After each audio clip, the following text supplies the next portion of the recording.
Salut les mecs, c'est Mani. Après 10 heures de nettoyage intensif, on a préparé les machines qui vont être auscultées, équipées. Cette semaine, ces prochains 15 jours.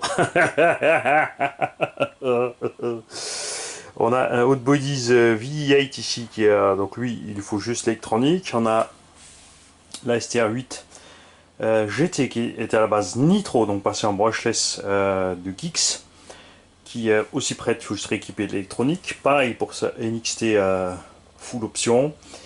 Le Techno RC qui a été nettoyé. Comme je l'ai dit, je m'en suis servi sur le pump track, mais j'ai envie de faire un buggy super méga light avec.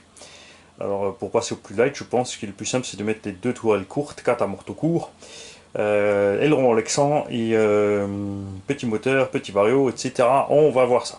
D'abord on a un petit engin genre Buxta FTX qui a besoin d'une nouvelle couronne et d'un petit check-up. Le MCDR5, la vidéo, il a souffert dans la carrière, hein. On lui a tout mis. Mais je voulais voir à quel point il tient. Maintenant qu'on est limite, je vais pouvoir vous en parler. Le E-Slayer, qui sera transformé, enfin il va rester comme ça, mais il va recevoir une autre coque, vous allez voir, super sympa, incassable. C'est quelqu'un qui l'aura pour son anniversaire. Le T-Magic E6 Trooper HX du petit poulet est nettoyé. Il va recevoir un autre combo, puisqu'il est destiné à son petit haut, qu'il aille moins vite, tout simplement, avec des roues peut-être un peu plus grandes. Le SC8 qui a souffert, là aussi je vais vous montrer ce qui s'est passé. Le Summit du petit poulet qui est lui aussi tout prêt, juste à remettre en route et régler. Le Armac Rayton 8S qu'on a complètement nettoyé, on va se pencher sur le cerveau. Là pareil, on va revenir un petit peu sur tout ce qui lui est arrivé. Le Armac Talion V4, rien de grave, hein, ça a l'air grave comme ça, mais en fait c'est deux chapes et une vis qui a traversé l'aileron, rien de méchant. Le Chronos, là j'ai merdé sur la... En fait j'ai mis la caméra en route mais j'ai pas mis sur film. Et quand on a fini run, j'ai appuyé dessus, j'ai filmé l'arrivée au coffre en fait. Tout s'était bien passé sur le pump track.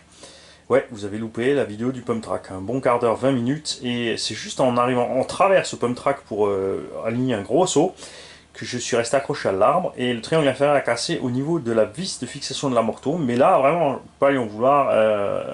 C'est juste le coin de la roue qui a chopé l'arbre. Ça l'a arrêté net alors que j'étais en train d'accélérer à fond.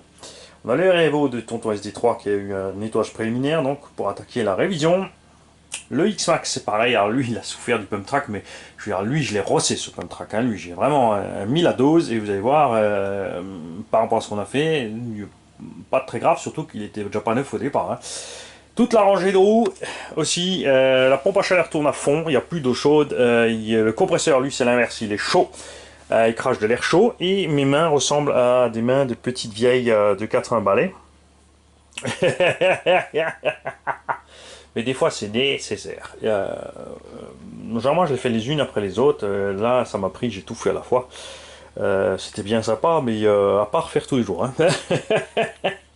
Quand je vais dire à Gigi qu'il n'y a plus d'eau chaude, mais que c'est pas grave, je vais économiser, je vais pas me laver un mois ou deux, elle va me dire c'est pas un problème, ça me fera plus de place dans le lit en attendant. Salut les mecs. C'est beau quand même, hein. Ouais.